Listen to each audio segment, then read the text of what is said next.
TDP అధినేత చంద్రబాబు నాయుడుతో రాజకీయ వ్యూహకర్త ప్రశాంత్ కిషోర్ సమావేశం సంచలనంగా మారింది. 2 రోజుల క్రితం ప్రత్యేక విమానంలో లోకేష్ తో కలిసి విజయవాడ చేరుకున్న ప్రశాంత్ కిషోర్ ఉండవల్లిలోని నివాసంలో చంద్రబాబుతో సమావేశమయ్యారు. ఇద్దరి మధ్య దాదాపు 3 గంటల పాటు చర్చలు జరిగాయి. ఆంధ్రప్రదేశ్ లో అసెంబ్లీ లోక్సభ ఎన్నికలను ఎదుర్కొనేందుకు వ్యూహకర్త పీకేతో కీలక అంశాలపై చర్చించినట్టుగా తెలుస్తోంది. గత ఎన్నికలలో వైసీపీ వ్యూహకర్తగా పనిచేసిన పీకేనే టీడీపీ ఎంచుకోవడం చర్చకు దారితీసింది.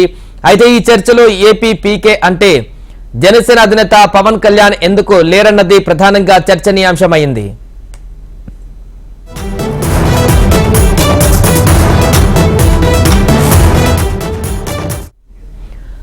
ఆంధ్రప్రదేశ్ లో ముఖ్యమంత్రి జగన్మోహన్ రెడ్డిని ఎదుర్కోవాలంటే టీడీపీ ఇతర పార్టీలతో పొత్తుతో వెళ్లాల్సిందే. ఈ సూత్రం బాగా తెలిసిన చంద్రబాబు జనసేనతో పొత్తు పెట్టుకున్నారు. అన్ని కార్యక్రమాలలో 2 పార్టీల కార్యకర్తలు నేతలు కలిసే పాల్గొంటున్నారు. ఇటీవల జరిగిన యువగలం పాదయాత్ర ముగింపు సభలో కూడా పవన్ కళ్యాణ్ చంద్రబాబు ఒకే వేదికను పంచుకున్నారు. సమావేశంలో టీడీపీ కంటే జన సైనికుల హడావుడి ఎక్కువగా కనిపించింది. ఇటువంటి పరిస్థితులలో కూటమికి వ్యూహకర్తగా వచ్చిన వ్యక్తితో ఏ విధంగా చూసినా చంద్రబాబు పవన్ కళ్యాణ్ కలిసే చర్చలు జరపాలి. అలా కాకుండా పీకేతో భేటీకి పవన్ కళ్యాణ్ ఆహ్వానించకపోవడంపై పలు అనుమానాలకు తావిస్తోంది. ఆ సమయంలో జన సైనికుడు ఎక్కడో దూరంగా హైదరాబాద్ లోనో విదేశాలలోనూ లేరు. చంద్రబాబు పీకే సమావేశమైన ఇంటికి కేవలం 2-3 కిలోమీటర్ల దూరంలోనే ఉన్నారు. అయినా ఆహ్వానించకపోవడంపై జనసేన కార్యకర్తలు తీవ్రంగా చర్చించుకుంటున్నారు. అసలేం జరుగుతుంది? కూటమి వ్యూహకర్తగా పీకే వస్తే కూటమిలో భాగస్వామి అయిన పవన్ కళ్యాణ్ ఎట్టి పరిస్థితుల్లో పిలవాలి, మరి ఎందుకు పిలవలేదు? వ్యూహకర్త పీకే రాగానే జనసేన పీకేను పక్కన పెట్టేశారా? పవన్ కళ్యాణ్ లేకుండానే పీకే వ్యూహాలతో ఎన్నికలలో గెలవచ్చని చంద్రబాబు అనుకుంటున్నారా అంటూ రకరకాలుగా చర్చించుకుంటున్నారు. చంద్రబాబు జైల్లో ఉన్నప్పుడు పవన్ కళ్యాణ్ నేను ఉన్నానంటూ స్వయంగా టీడీపీ నేతలను కలిసి నైతిక మద్దతు ఇచ్చారు. అంతటితో ఆగకుండా పవన్ కళ్యాణే ముందుగా టీడీపీ జనసేన పొత్తు ఉంటుందని ప్రకటించారు. దీంతో టీడీపీ శ్రేణులలో ఎక్కడలేని ధైర్యం, ఉత్సాహం వచ్చింది. చంద్రబాబు జైలు నుంచి విడుదలై రాగానే సీన్ మారిపోయింది. పరిణామాలు చూస్తుంటే పవన్ కళ్యాణ్ మెల్లమెల్లగా దూరం పెడుతున్నట్లే కనిపిస్తోంది. జనసేన కార్యకర్తలు ఈసారి పవన్ కళ్యాణ్ ముఖ్యమంత్రిగా చూడాలనుకుంటున్నారు. పొత్తు ఉన్నా కూడా కనీసం 50 సీట్లైనా పోటీ చేయాలని భావించారు. అయితే పొత్తులో జనసేనకు ఎన్ని సీట్లు ఇవ్వాలో చంద్రబాబు ఇప్పటికీ తేల్చలేదు. 50 కాదు కదా, అందులో సగమైన సీట్లు ఇస్తారా? ఒకవేళ సీట్లు తగ్గితే పవన్ కళ్యాణే నమ్ముకున్న నేతల పరిస్థితి ఇప్పటికీ ప్రశ్నార్థకరంగా మారింది. ఈ పరిస్థితిలో పీకేతో చంద్రబాబు భేటీకి పవన్ కళ్యాణ్ ఆహ్వానించకపోవడంతో జనసేన నేతల ఆందోళన రెట్టింపైంది.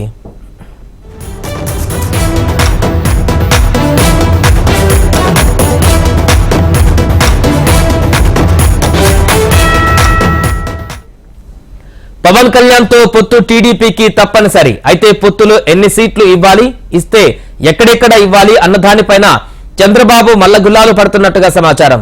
తెలంగాణ అసెంబ్లీ ఎన్నికల తర్వాత జనసేన పట్ల టీడీపీ వైఖరిలో కొంత తేడా వచ్చినట్టుగా గుసగుసలు కూడా వినిపిస్తున్నాయి.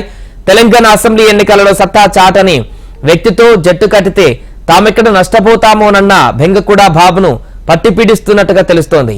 ఇలాంటి సమయంలో పీకేతో భేటీకి పవన్ కళ్యాణ్ పిలవకపోవడం దీనికి మరింత బలం చేకూరుస్తుంది. అయితే ఇది అనుకోకుండా జరిగిందా, అనుకునే ఇలా చేశారా అన్నది తేలాల్సి ఉంది. ఈ నేపథ్యంలో పవన్ కళ్యాణ్ పిలిచి ప్రత్యేకంగా మాట్లాడి నష్ట నివారణ చర్యలు చేపడతారా లేదా అన్నది వేచి చూడాలి. దీనికి సంబంధించి పూర్తి వివరాలు మా ప్రతినిధి వినయ్ లైవ్ లో అందిస్తారు. వినయ్, సో పీకేతో చంద్రబాబు భేటీ పట్ల ఇప్పుడు జనసేన టీడీపీ పార్టీకి సంబంధించినటువంటి వ్యవహారాల మధ్య ఏమైనా కొత్త చర్చ కనిపిస్తుందా ఇప్పుడు అనుకున్నట్టుగా? సాయి, ఆలోచనగా ఆంధ్రప్రదేశ్ రాష్ట్ర రాజకీయాల్లో కొత్త పరిణామాలు చోటు చేసుకుంటా ఉన్నాయి. మొన్నటి వరకు జనసేన టీడీపీ కలిసి ముందుకెళ్తుంది, కలిసి ప్రయాణం చేస్తుంది, అన్ని నిర్ణయాలు కలిసి తీసుకుంటామని కరాఖండిగా 2 పార్టీ నాయకులు కూడా చెప్పారు. ఇదే అంశాన్ని అనేక స్టేజ్ల పైన కూడా చెప్పిన పరిస్థితి కనిపిస్తా ఉంది. కానీ నిన్న ప్రముఖ ఎన్నికల వ్యూహకర్త ప్రశాంత్ కిషోర్ చంద్రబాబు భేటీ అనేది ఇప్పుడు రాష్ట్ర రాజకీయాల్లో కొత్త చర్చకు దారితీసింది. ఆ సమావేశానికి పవన్ కళ్యాణ్ ఎందుకు పిలవలేదు, పొత్తులో ఉన్న వ్యక్తిని పిలవడం ధర్మం అనే అంశం ఇప్పుడు ఆ క్వశ్చన్ రైజ్ అవుతా ఉంది. ముఖ్యంగా ఎక్కడో ఢిల్లీ నుంచి ప్రశాంత్ కిషోర్ ను తీసుకుని వచ్చి సమావేశంలో కూర్చోబెట్టారు. కానీ పక్కనే 3-4 కిలోమీటర్లు ఉన్న పవన్ కళ్యాణ్ ఎందుకు పిలవలేదనే క్వశ్చన్ కూడా రైజ్ అవుతా ఉంది. ముఖ్యంగా రాష్ట్రంలో పరిణామాలన్నీ కూడా చాలా వేగంగా మారిపోతా ఉన్నాయి. ఒకవైపు ప్రస్తుతం అధికారంలో ఉన్న వైఎస్ఆర్ కాంగ్రెస్ పార్టీ చాలా బలంగా ఉంది. ఈ పార్టీని ఢీకొనాలంటే, గెలవాలి అంటే అనేక వ్యూహాలతో ముందుకెళ్ళాలి, కలిసి వచ్చే వాళ్ళందరినీ కూడా కలుపుకొని ముందుకెళ్లాలని చంద్రబాబు వ్యూహంగా కనిపిస్తా ఉంది. కానీ ఈ ప్రశాంత్ కిషోర్ ఎంట్రీ ఎపిసోడ్ ఏ విధంగా మారుతుంది, ఆ పీకే ఎంట్రీతో ఈ పీకే ఎగ్జిట్ అవుతారనే అంశాలు కూడా ఆంధ్రప్రదేశ్ లో పెద్ద ఎత్తున చర్చ జరుగుతోంది.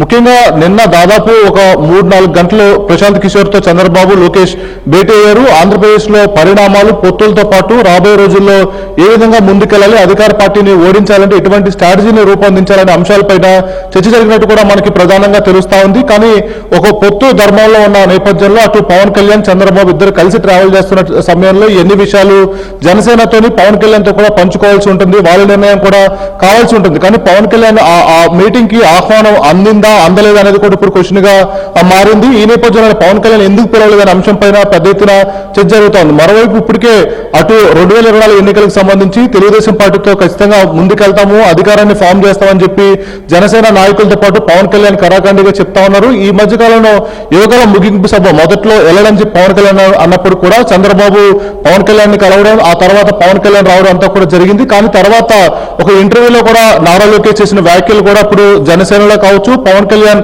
సొంత సామాజిక వర్గంలో కూడా దుమారం రేపుతుందని కూడా చెప్పొచ్చు. ఎందుకంటే ఆ ముఖ్యమంత్రి అభ్యర్థి ఎవరనే ప్రశ్నకు నారా లోకేష్ చాలా సూటిగా చెప్పారు. ఎక్స్పీరియన్స్ ఉన్న క్యాండిడేట్ ముఖ్యమంత్రి, అన్డౌటెడ్ గా చంద్రబాబు ముఖ్యమంత్రి అభ్యర్థి అని చెప్పి కూడా లోకేష్ చెప్పడం పట్ల కొంతమంది వ్యతిరేకంగా ఆయన్ని కూడా పెద్ద ఎత్తున చర్చ జరుగుతా ఉంది. దాంతో పాటు నిన్న ఇంకో ప్రైవేట్ ఛానల్కి ఇచ్చిన ఇంటర్వ్యూలో కూడా ఇదే అంశాన్ని మరొకసారి నారా లోకేష్ స్పష్టం చేశారు. అయితే ఈ నేపథ్యంలోనే పదే ఇలాంటి వ్యాఖ్యలు చెప్తున్న నేపథ్యంలో పవన్ కళ్యాణ్ ఇంపాక్ట్ ఎంతవరకు ఉంటుంది, పవన్ కళ్యాణ్ రాబోయే రోజుల్లో తెలుగుదేశం పార్టీకి ఎంతవరకు ఉపయోగపడతారనే క్వశ్చన్ కూడా రైజ్ అవుతా ఉంది. ఈ నేపథ్యంలోనే తెలంగాణ ఫలితాల తర్వాత తెలంగాణలో ఎన్నికల్లో పవన్ కళ్యాణ్ చాలా ఘోర పరాజయం పాలయ్యారు. ఈ నేపథ్యంలో ఆ ఇంపాక్ట్ ఆంధ్రప్రదేశ్ రాష్ట్ర రాజకీయాల్లో పడుతుందనే ఆలోచనలో కూడా తెలుగుదేశం పార్టీ ఉందా, అలాంటి లెక్కలు ఏమైనా వేసుకుంటుందా అనేది కూడా క్వశ్చన్ రైజ్ అవుతా ఉంది. మొత్తం ఓవరాల్ గా ఈ పవన్ కళ్యాణ్ వల్ల రాబోయే రోజుల్లో ఎటువంటి ఉపయోగం ఉంది, ఒకవేళ ఉపయోగం ఉందా, నష్టం ఉందా అనే లెక్కలు కూడా వేస్తున్నట్టు కూడా మనకు తెలుస్తా ఉంది. దాంట్లో భాగంగానే పవన్ కళ్యాణ్ కావాలనే పక్కన పెట్టారనేది ఒక ప్రచారం అయితే సాగుతా ఉంది. దాంట్లో నిజం ఎంత అనేది ఇరు పార్టీ నాయకులు కూడా మాట్లాడలేదు. అయితే ఈ ప్రశాంత్ కిషోర్ భేటీ తర్వాత పవన్ కళ్యాణ్ ఎపిసోడ్ కావచ్చు, పవన్ కళ్యాణ్ జర్నీ ఏ విధంగా ఉన్నదనేది ఇప్పుడు హార్ట్ ఆఫ్ ద ఏపీగా మారింది. సాయి వినయ్, ఒకటి పీకే వ్యూహకర్తగా చంద్రబాబును కలిసారా, ఒక రాజకీయ నేతగా కలిసారా అనేది కూడా ఇప్పుడు క్లారిటీ అనేటువంటి అంశం. కొడాలి నాని చెప్పినటువంటి అంశం, లేవనెత్తిన అంశం, ఇండియా కూటమిలో చేరడం కోసమే పీకే మమతా బెనర్జీ పంపిస్తే వచ్చారనేటువంటి ఆయన చెప్పిన మాట కూడా కొంత పరిగణలోకి తీసుకోవాల్సిన అంశంగానే కనిపిస్తోంది. ఈ నేపథ్యంలో అసలు ఆ పీకే వచ్చినటువంటి పర్పస్ వ్యూహకర్తగానా, రాజకీయంగానా, ఎట్లా చూడొచ్చు అంటారు? పవన్ కళ్యాణ్ పిలవకపోవడం కూడా కారణం ఎందుకైనా ఇండియా కూటమిలో ఆహ్వానం కోసం ఆయన వచ్చాడు కాబట్టి పవన్ కళ్యాణ్ పిలవలేదు అనేటువంటి అంశాన్ని కూడా ఏమైనా పరిగణలోకి తీసుకోవచ్చా?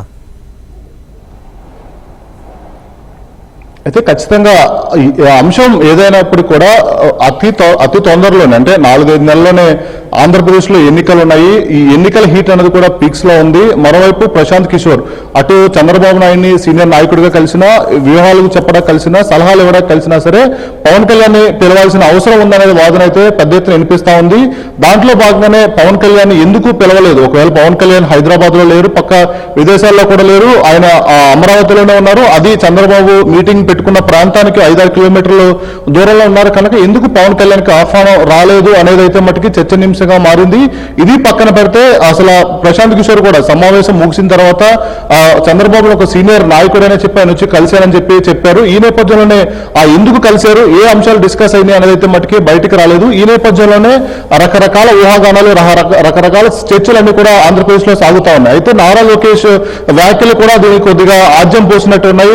ముఖ్యమంత్రి విషయం కావచ్చు, మిగిలిన అంశాలు కూడా జన సైనికులందరూ కూడా మండిపడతా ఉన్నారు. జనసేన నేతలు కూడా ఇండైరెక్టెడ్ గా తెలుగుదేశం పార్టీ తీసుకున్న నిర్ణయం పట్ల కొద్ది అసంతృప్తి వ్యక్తం చేస్తున్నారు అన్నట్టు కూడా మనకి సమాచారం అందుతా ఉంది. ముఖ్యంగా ఇప్పటికే ఎందుకంటే రెండు పార్టీలు పొత్తు పెట్టుకున్నప్పుడు కూడా సీట్ల విషయంలో క్లారిటీ రావట్లేదు. జనసేన పార్టీ 30 నుంచి 40 సీట్లు అడుగుతుంది, కానీ చంద్రబాబు అంత ఇచ్చేదానికి సుముఖంగా లేరనేది కూడా ఒక వాదనగా ఉంది. అయితే ఏదైనప్పుడు కూడా ఈ పొత్తు ఎంతవరకు ముందుకెళ్తుంది, ఈ పీకే ఎపిసోడ్ తో ఆ పీకే ఏ విధంగా రియాక్ట్ అవుతారనేది ఆంధ్రప్రదేశ్ రాష్ట్ర రాజకీయాల్లో చర్చనీయాంశంగా మారింది. అటు పవన్ కళ్యాణ్ కానీ ఇటు టీడీపీ నుంచి ఎవరైనా వచ్చి దీనికి క్లారిటీ ఇస్తే కానీ అన్నింటికి ఒక క్లారిటీ వచ్చే అవకాశం కనిపిస్తుంది. Sai, right, thank you Vinay.